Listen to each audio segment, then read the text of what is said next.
Hey guys, it's Caitlin B and welcome back to my channel.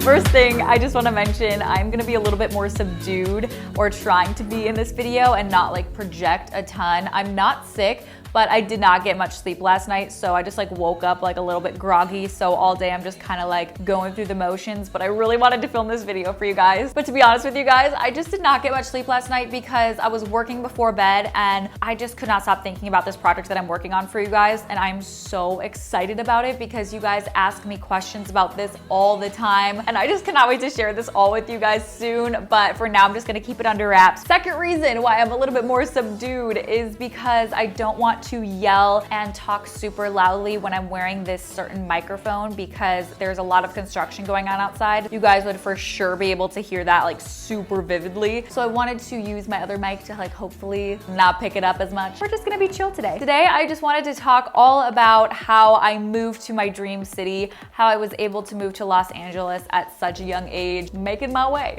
downtown. Not really downtown, but figure of speech. And hopefully inspire those of you who want to get out of your town or your city or your state. So I'm first gonna share with you guys my experience, kind of like how I was able to afford to live out in LA at such a young age. And I'm gonna share my honest experience. And while we may have had different paths or opportunities along the way, that doesn't mean at all that you are unable to move to the city of your dreams and pursue whatever passions that you guys may have, because I'm a living example that you can definitely do that. Even though my circumstances may have been different from you, you can always forge your own path, as cliche as that sounds. So while this video is going to discuss mainly LA as a whole and my experiences and things to keep in mind before you should move to LA, or if you shouldn't move to LA, just kind of my advice, you can totally apply this to any city or state that you are dreaming of moving to, because there's still some great tips and advice that you can apply to different cities, of course, but I am going to be focusing on LA, if that makes sense. While we all come from different backgrounds and have,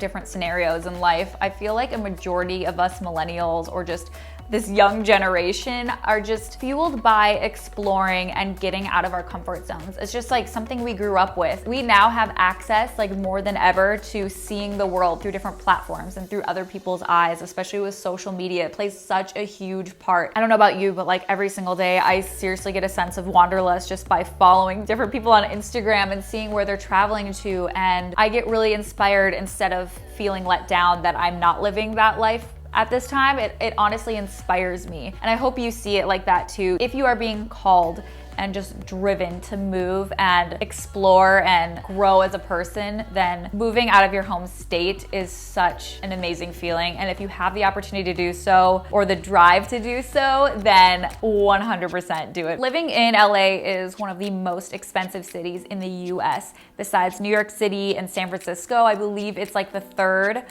second or third most expensive city. So how am I able to live out here freshly, graduating college? I actually did move out here in between college during the summers to see if I really, wanted to move out here. And then I also moved out here after almost graduating. You guys know my whole story. My dad passed away, so I kind of like didn't finish school, but then I came out here, finished online. So I know my experience is 100% not the same as everyone.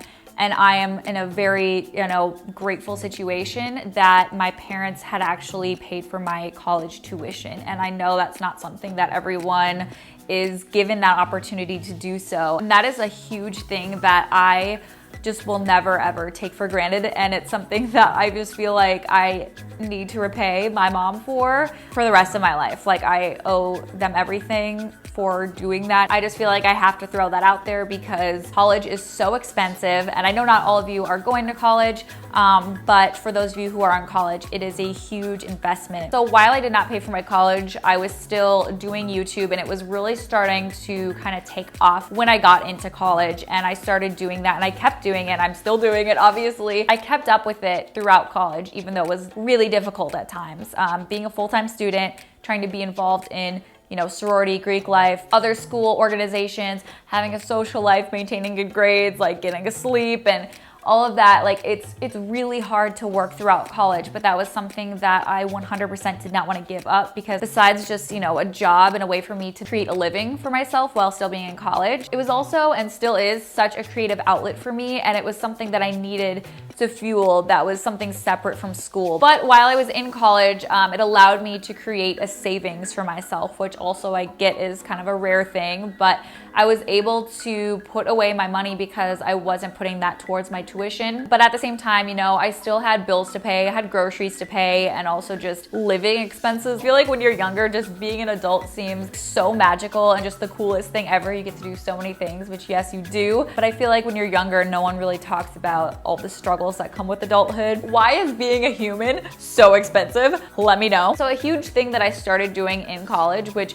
may not be like the best thing, and I don't want to like say this is what you should do, because maybe this is not a good habit to get into, but for me it really works out. What I did is anytime I got a paycheck, I would put most of it away right away into savings, into different accounts that I just will not have access to right now, just because when my money is out of sight, it's kind of out of mind. Because that way, when I only see that I have like a certain amount of money to work with, I'm way more apt to like following a budget or creating a budget for myself, and also seeing exactly like what I'm spending my money on, because it's so easy to have destructive spending habits, especially when you're younger and you just like don't really understand the value of a dollar. I'm really lucky that my mom is like a finance queen, so she helps me with all of that. Like seriously, she is amazing. So with the money that I had put away and just the money that I had saved up in general, I was able to move to LA and feel comfortable about doing so. I knew that it was gonna be definitely an adjustment. I mean, the cost of living in the Midwest is so much lower than it is on the coast, like on the East Coast, West Coast. You know, the cost of living is so much higher out here, and I feel like you don't really realize it until you live out here and see just like the day-to-day expenses and how they differ. So with that being said, I now want to talk about like the specific tips that I've implemented in order to live out here comfortably, and also just kind of provide a little bit of a reality check if any of you are considering moving to LA, or your dream city that may be one of those expensive cities that I talked about, or it's just higher cost of living than what you're used to, or maybe you just want to know like what it all entails for living alone and moving out on your own. First thing I'm going to throw out there is the rent out here is an absolute. My biggest advice if you want to move to the city, especially New York, San Francisco, LA, is live with roommates. Honestly, the more the merrier right when you move out there. That will give you a good sense of, you know, how much money you're going to be spending on certain things, and you don't want to be wasting so much money on your rent, because your rent is such a money guzzler, and most people who are going to be moving out are going to be living in an apartment. You may have to be like kind of roughing it a little bit and, you know, live with multiple people in a small area. Maybe you have to share a bathroom or just have to give up certain amenities. In terms of rent, out here in LA, the average rent for a 1-bedroom apartment is gonna set you back $2,700 to $3,000 plus. Let that soak in a little bit. $2,700 average, up to $3,000 or more for a 1-bedroom apartment. This is like considering if you were living alone and this is like all you'd be paying by yourself. That's how much it would set you back. There are some 1-bedroom apartments that I've seen in certain neighborhoods in LA that are like $1,700-ish, which, like I said, is why you should live with a roommate, because that is ridiculous to be paying, especially when you're just moving out to the city and you don't even know all the other costs of living. Like there's so many other things you need to factor in, which I'm gonna get into. That's honestly just your base rent. Keep that in mind. Live with a roommate, or 2 or 3 or 4. My next tip is to not forget to factor in utilities. In LA, in addition to your base rent, you usually have to pay for trash and sewage, water, electric, and also if you wanted, you know, cable and internet, those are gonna be an extra charge as well. In some apartments, you do have to pay for a parking fee as well. In Seattle, you guys, when I was looking at apartments, like the parking price was like $200 to $300 plus a month for 1 parking spot. Now, luckily, all the apartments that I've ever lived in Los Angeles have come with a parking parking spot or two, depending on how many rooms we had, for free included with the rent, but that's not always the case if you're living in the city. So definitely keep that in mind, and that's something to ask for when you are touring apartments, because you're definitely gonna have to factor in that price if you plan on bringing a car. But aside from that, just the utilities was something that I did not expect when I when I moved to LA, because my other apartments in college, some of our utilities and stuff were included. We did not have to pay for a trash or sewage fee, and I don't know why, but every apartment I've lived in LA, that's something that we have to pay for. That's why I don't have cable. I decided to give that up so that I could save money in certain areas. You kind of just have to budget yourself and see what's important to you. My next tip is to not forget about driving and walkability of your apartment. You really have to take into account when you move to LA the transportation. It is so different from living in the Midwest, especially. I mean, that's where I'm from, and I thought traffic was bad sometimes there. Holy crap, was I wrong? Living in LA, you don't really realize, but you spend a lot of your time commuting, and you don't really get as much done during the day if you have errands to run, because you're spending a lot more time in your car just trying to get to those places. I was listening to NPR the other day, and they said that people in Los Angeles spend an average of 45 minutes more in their car per day. I feel like people just don't really realize or grasp just how big Los Angeles is. I didn't really think about it then either. I knew LA was a lot bigger than Minnesota, but I just didn't realize how long it actually took to get from one place to the other. I have a certain friend, for example, she lives way across in a different area of LA, and it takes us over an hour sometimes to get to her apartment just because of how bad traffic is. It's so funny because in the Midwest, if somewhere was 15 minutes away, we thought that was really far away. And now living here, if something is 15 minutes away, I'm like, whoa, that's so close. So it's just so relative and something you have to factor in, and I highly recommend taking that into consideration when you're looking for an apartment and deciding where to live, just because an apartment is really inexpensive for your budget. If you are working a job, way across town, you're 100% not going to stick with that or be able to sustain that commute every day. I know a lot of employers actually will look at your address when you're applying places and ask you specifically where you live in conjunction to the workplace, just because they know if you live that far away, you're gonna be burnt out on that commute so fast. The gas prices are usually higher out here as well. Car insurance is so much more expensive out here, you guys. Compared to the Midwest, it's absolutely insane out here. For me, I have actually never owned a car, and I've never had a car out here in LA either. And not just for those reasons that I listed, it's more of an anxiety thing. But I am really fortunate to have lived with, Sarah before, who had a car and she preferred to drive. And obviously Alex here has a car as well, and I work from home. So it's not like I have to go to the office every day. So that is definitely something that has helped me save a ton of money out here by not paying for a car or car insurance, parking tickets. So if you are moving to LA and you need a car, or if you have a roommate,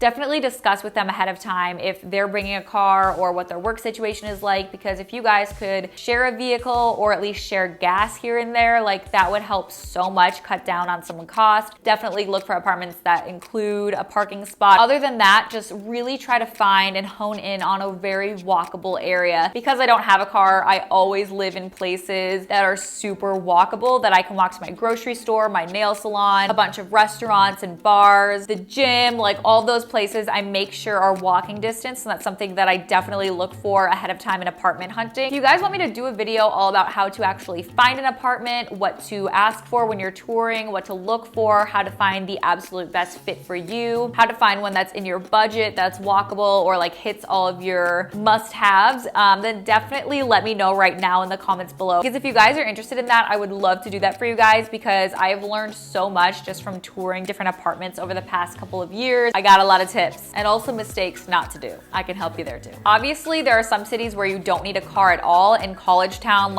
we didn't really need one. New York City especially, you really don't need a car, and most people don't have cars because the public transportation is so huge there. But in LA, the public transportation scene isn't really that great. We don't have subways or anything, but we do have a metro, which I feel like most people don't even know exists. I didn't even know the LA metro existed until this past year. Now, Alex and I use it all the time, and our friends think it's so funny when we go to their place, like we go to their apartment and we're like, oh yeah, we just metroed here. One, it's just so much more environmentally friendly. So that's definitely an option because it's only $1.75 each way, no matter how far you go. And I believe it's like $3 to $5 for a whole day. Definitely a cheaper option than just Ubering everywhere or having a car if that's something that you're able to do and you're able to live by a metro stop. Avoid all the traffic, pretty low cost.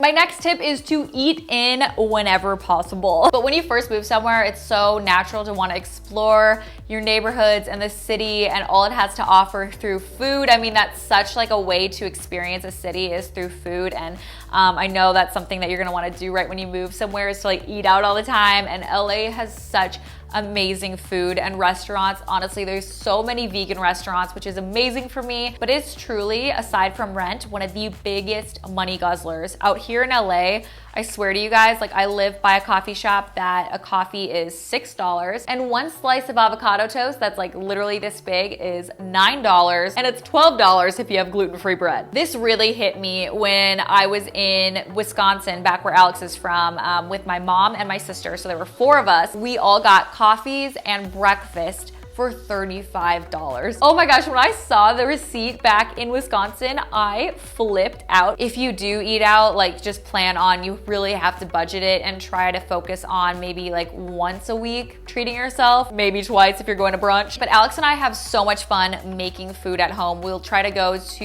you know, the more affordable grocery stores like Sprouts and Trader Joe's, and we try to avoid the more bougie grocery stores here in LA. Yes, those exist. Honestly though, I kind of want to do a bougie LA grocery haul. Let me know if you guys would be interested in that because I would totally do that for you guys. Blow all my money on that just for you guys. Let me know. Great budgeting tactic, Caitlin. But if you can share your groceries with your roommates, I mean, that helps so much. But something we really like cooking is soups because soup is relatively super inexpensive and you make such a huge like bulk. Such a good way to save money and it's so good and filling. I'm not even lying. I'm gonna grab some soup after I finish this video because I am starving. My last tip is to make sure you give yourself padding and not live beyond your means. I just can't stress enough to give yourself that wiggle room, even if it's really hard, but trust me, you are going to thank yourself so much in the future. Honestly though, there's just always going to be a surprise cost that will just come out of nowhere that life is gonna throw you. And if you don't have that wiggle room or that padding, I just don't know what you would do, honestly. You know, you may get a big fat parking ticket one day, or your landlord may decide that your rent is gonna be increased. You know, on a huge scale, I mean, my dog isn't even 3 years old yet. He's just a baby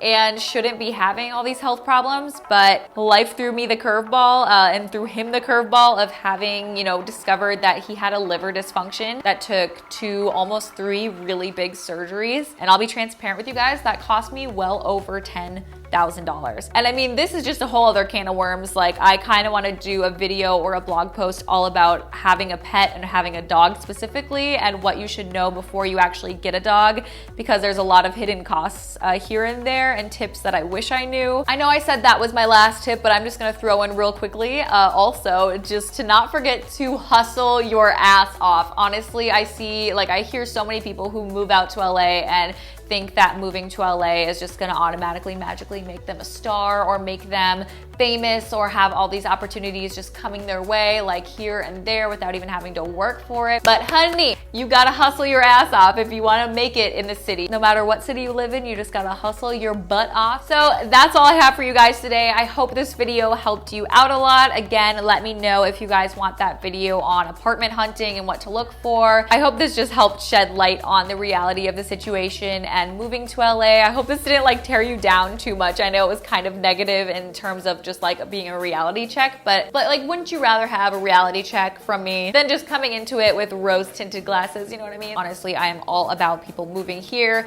and moving to the city of their dreams and getting out of their comfort zone. But I just want you guys to know that there are certain things that you should keep in mind just in case you hadn't thought about them previously. Make sure you are subscribed to my channel for more girl boss videos, lifestyle, travel, and fashion. And let me know if you guys have any other video requests or blog requests. Other than that, I hope you guys have a fabulous day and I will see you in my next video.